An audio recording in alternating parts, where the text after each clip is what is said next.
Alors, vous avez été beaucoup à me demander comment j'organisais ma comptabilité et comment je m'organisais au niveau de tout ce qui est comptable et factures clientes, etc.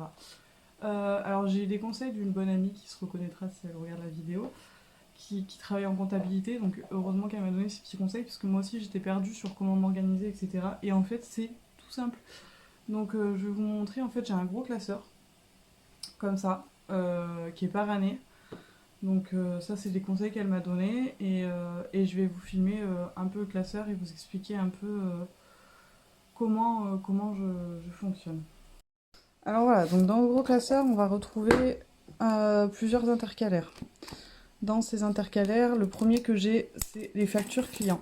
C'est-à-dire que je facture pas mes clientes, étant donné que je suis auto-entrepreneur, c'est pas la peine de facturer mes clientes, j'ai pas besoin. Par contre j'ai créé des fiches pour moi à chaque cliente qui vient. Donc ici, c'est encaissement de mois à la date. Ici, je mettrai la date de chaque prestation. Voilà. Euh, donc ça, c'est le chiffre d'affaires. Donc c'est ce que je vais facturer à mes clientes. Donc j'ai une case prestation, j'ai une case vente et une case totale. Parce que je différencie à chaque fois, il faut bien, si vous faites de la vente, il faut bien différencier les deux. Parce que sur vos déclarations d'URSSAF, c'est pas les mêmes. C'est deux trucs différents. Et pareil sur Pôle emploi, c'est pas les mêmes. Donc du coup, je différencie bien. Donc par exemple, là, je sais pas, imaginons qu'à Madame X, je lui fais une pause chablon et qu'elle achète deux sticks à lèvres. Donc je marquerai la date du jour, je lui mettrai une pause chablon, le prix entre parenthèses. Euh, et là, je mettrai deux baumes à lèvres, le prix entre parenthèses, total, etc. Encaissement. Ensuite, j'ai fait une colonne encaissement. Donc ça, c'est un tableau que moi j'ai créé, hein. Donc j'ai fait une colonne encaissement, chèque, espèce, chèque ou bon cadeau. Je ne prends pas la carte bancaire, tout simplement parce que c'est pas avantageux. Donc voilà, j'ai décidé de pas prendre la carte bancaire. J'ai un guichet pour retirer de l'argent qui est pas très loin de la maison, donc voilà. Et le total. Donc ça, après, je le remplirai, enfin je le remplis tous les jours. Une fois que c'est rempli, à la fin du mois, j'ai juste à faire mon total et à l'enregistrer sur l'URSSAF. Donc ça, c'est pour la partie quotidienne. Donc c'est ce que je fais à chaque cliente. Ensuite, ici, j'ai une partie fournisseur. Donc parce que je travaille avec Pégissage, donc voilà. Donc ici, je me suis fait des feuilles de stock. Donc, mais ça, c'est mon organisation à moi, hein. Donc vous avez la date, mais la date, je l'ai pas mise. L'entrée. Donc entrée, c'est tout ce qui rentre quand vous recevez votre stock. L'article, la référence, la quantité qui est rentrée. Ensuite, de temps en temps, il est bien de faire, moi je le fais une fois par semaine, un point sur son stock. Donc, qu'est-ce qui est sorti, etc. Donc là, à ce moment-là, on remet l'article, la référence et la quantité sortie. Et ça nous donnera le stock restant. Donc, ça nous permettra de recommander.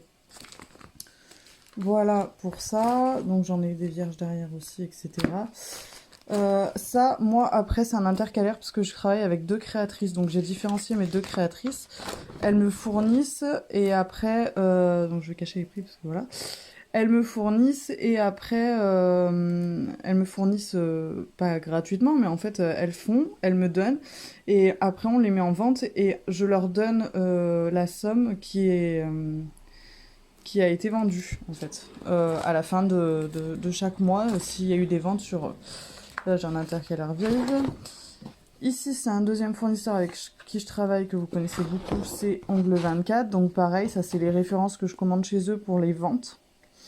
Pour ce qui est pour moi, ça n'a pas d'intérêt de le faire, puisque je sais les produits que j'ai besoin de commander, etc.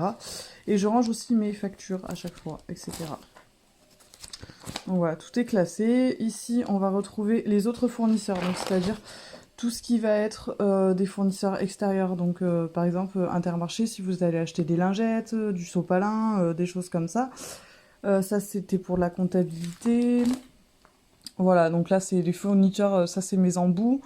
Mais voilà, ça c'est Rétif, c'est pour les articles de vente. Voilà. En gros, voilà. Ensuite, j'ai une case URSSAF. Donc ici, vous allez retrouver tout ce qui est documents officiels, etc. de l'entreprise. Et en fait, vu que j'avais pas assez de place, j'ai mis mes documents de mutuelle entreprise à la fin de trucs URSSAF. Mais bon, ça, c'est pour moi, je le sais. Ensuite, on a la case banque. Donc ici, bah, vous remettez tous vos relevés de banque, etc. Il faut savoir que pour la banque, moi, j'ai créé un deuxième compte. Mais j'ai pas créé un compte pro, j'ai créé un compte simple. Ça ne sert à rien, compte pro, vous avez payé des suppléments. J'ai voulu faire un deuxième compte tout simplement, car c'est plus simple de différencier. Moi, je me verse par mois tant, j'espère me verser 1 500 € par mois. Je me verse mes 1 500 € par mois. S'il y a du plus, je le laisse sur le compte, ça sert à payer, ça servira à payer. Et puis si jamais j'ai un truc en plus ou quoi, voilà, enfin bref. C'est une organisation. Du coup, j'ai mon compte perso et mon compte, ce que j'appelle pro, mais ça reste dans un compte perso. En gros, j'ai 2 comptes chèques. Voilà, donc ça c'est la banque de l'entreprise. Ensuite, tout ce qui est impôts. Donc là, vous allez retrouver, voilà, patati, les documents des impôts, etc. Parce que oui, vous payerez quand même des impôts, mais enfin, du coup, vous avez un compte, quand vous allez créer votre entreprise, vous allez avoir un compte des impôts, vous avez le compte particulier des impôts, votre compte à vous, et vous allez avoir un nouveau compte qui va s'ouvrir, qui est le compte professionnel. Donc voilà, donc ça fait partie du compte professionnel. Ensuite, Pôle emploi, parce que moi je suis encore à Pôle emploi, donc voilà, donc ça c'est ce que je vous disais, c'est les attestations sur l'honneur qu'il faut remplir tous les mois. Et qu'il faut envoyer à Pôle emploi, donc les attestations de chiffre d'affaires. Ensuite, facture travaux. Alors oui, ça c'est un peu particulier, ça c'est à moi, c'est perso. J'ai fait les travaux de mon local et toutes les factures du local pour les travaux se sont retrouvées ici. Enfin voilà. En gros, voilà pour la petite histoire de comment moi je m'organise, etc. Sur ma comptabilité et comment je facture mes clientes. C'est-à-dire que mes clientes n'ont pas de facture. Parce qu'en fait, on parle de facturation quand vous pouvez récupérer la TVA. Donc, c'est-à-dire que vous allez avoir un produit TTC et un produit hors taxe. Nous, on parle en tant qu'auto-entrepreneur qu'en TTC, tout simplement parce que je crois que la TVA, il faut la récupérer à partir d'un certain montant, mais c'est un montant que, personnellement, si j'arrive à avoir ce montant, je serai très contente et je pense que j'aurai pas la taille de mon local, je pense que même que j'aurai des employés. Donc voilà, donc moi je ne parle pas de TVA tout simplement parce que je n'ai pas à déclarer de TVA, parce que mon chiffre n'est pas assez élevé pour avoir de la TVA. On parle de TVA, on parle toujours en taxes comprises. On va pas récupérer sur la TVA. C'est-à-dire que quand vous allez acheter des fournitures chez un fournisseur, il va vous parler en hors taxe. Parce que vous pouvez, je sais plus comment ça se passe, parce que du coup je ne me suis pas penchée plus que ça, puisque moi ça ne me concernait pas. Mais en gros, on récupère la TVA, je sais plus comment, je crois que c'est en déclarant, ou je sais pas. En gros, si vous voulez, vous allez payer un produit hors taxe, vous allez le payer TTC, mais vous allez avoir votre montant hors taxe. Et en fait, il y a un décalage entre ces deux montants, et en gros, vous pouvez récupérer le décalage de ces deux montants. Je sais pas si c'est clair.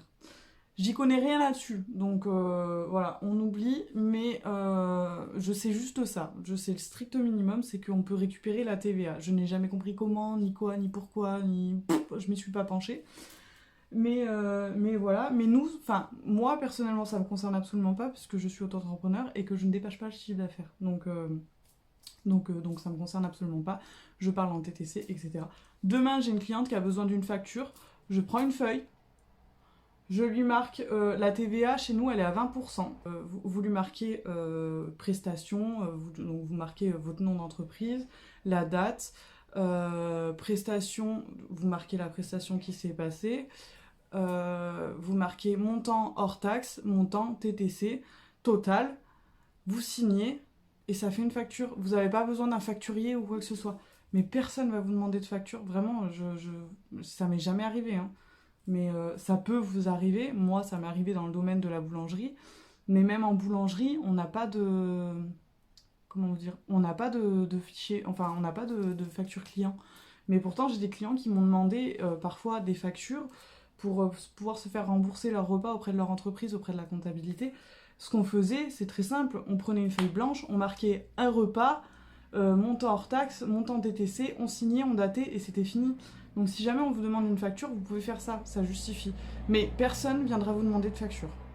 Je vois pas où est-ce qu'ils pourraient se faire rembourser leur manicure. Mais donc voilà. Donc oubliez le monde des factures. Faut juste vous organiser un petit peu. Et puis voilà, et avoir une caisse. Moi j'ai une petite caisse, on la voit dans la vidéo de mon ex-tour, j'ai une petite caisse. j'ai une petite calculatrice et ça me permet... voilà, il faut toujours avoir un peu d'argent dans sa caisse parce que sinon vous pouvez pas rendre la monnaie. Ça m'est arrivé à plusieurs reprises d'ailleurs. Bon, en général, les filles sont sympas. Et moi, j'ai décidé de pas prendre la carte bancaire tout simplement parce qu'il y a des frais. C'est 1,75 par transaction. En pourcentage, hein, je parle. C'est 1,75% par transaction. Donc, si vous prenez une transaction à 20 euros et vous êtes prélevé 1,75% sur 20 euros, déjà que vous gagnez pas beaucoup. Si en plus on vous prend 1,75, ça fait quand même beaucoup. Donc je prends les chèques, voilà, mes clientes je les connais, je sais qu'elles sont sérieuses, etc. Je n'ai jamais eu de refus de chèque.